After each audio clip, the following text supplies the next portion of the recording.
মিনাসান konnichiwa, জাপানি ভাষা শিখি চ্যানেলে তোমাদের সবাইকে স্বাগত। আজকে আবার একটা নতুন ভিডিও নিয়ে তোমাদের সামনে চলে এসেছি। আজকে আমাদের ভিডিওর টপিক হচ্ছে স্মল সু।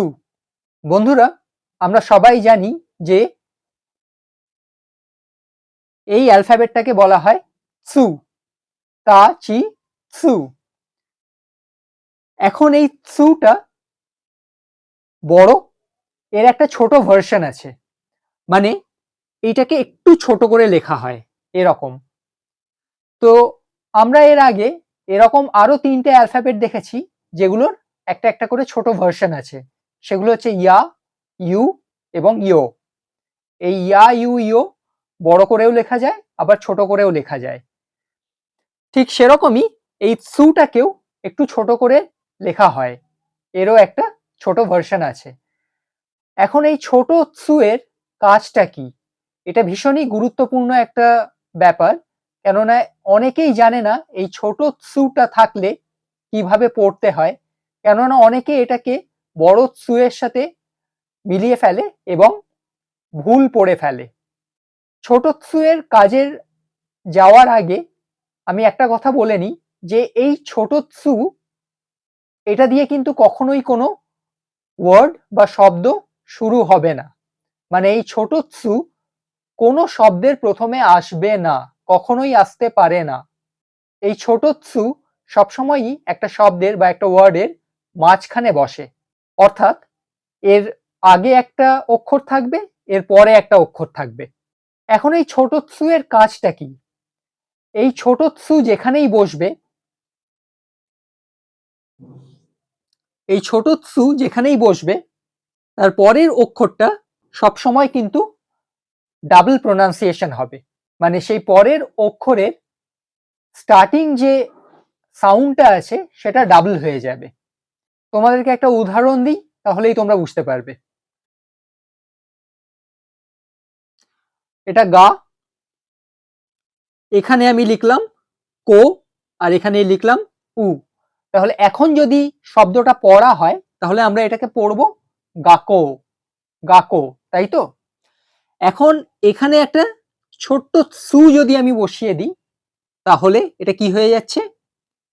গাক্কো। তো দেখো বন্ধুরা, এটা হচ্ছে গা, এটা হচ্ছে কো, এটা হচ্ছে উ। তাহলে এমনি হচ্ছে গাকো। এই ছোট সুটা থাকার জন্য এই যে কোয়ের যে কেটা আছে এইটাই ডাবল হয়ে যাবে এখানে। তাহলে এখন শব্দটার উচ্চারণ হচ্ছে গাক্কো, গাক্কো, অর্থাৎ স্কুল, বিদ্যালয়। ঠিক এরকমই এটা সা,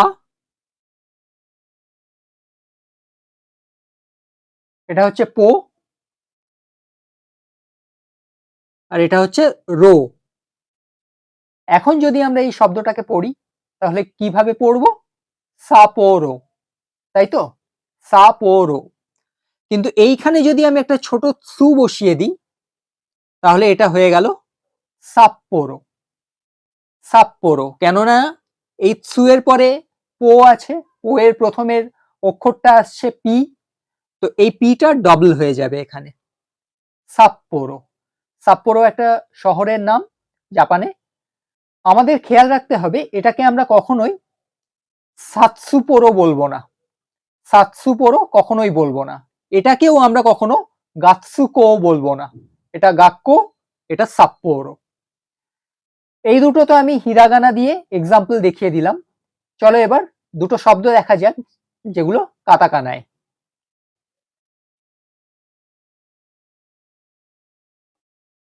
এটা হচ্ছে বে,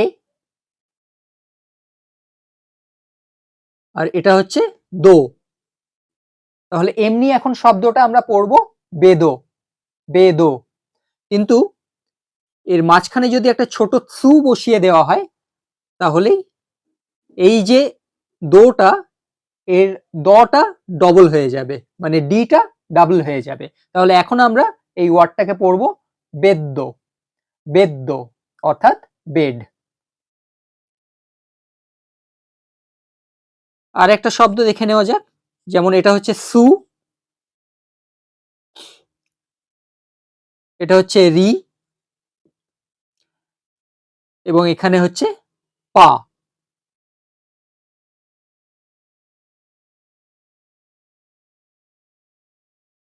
তো সুরিপা। কিন্তু এখানে যদি আমরা একটা ছোট সু বসিয়ে দিই তাহলে সেটা হয়ে গেল সুরিপা।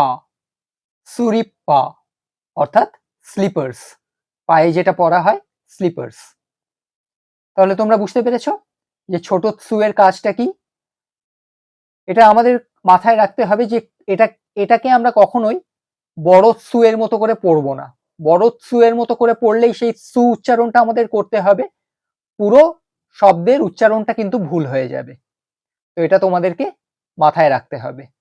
আজকের ভিডিওটা এই পর্যন্তই। ভিডিওটা ভালো লেগে থাকলে লাইক কমেন্ট শেয়ার করে দিও। চ্যানেলে নতুন হয়ে থাকলে চ্যানেলটাকে সাবস্ক্রাইব করতে ভুলো না।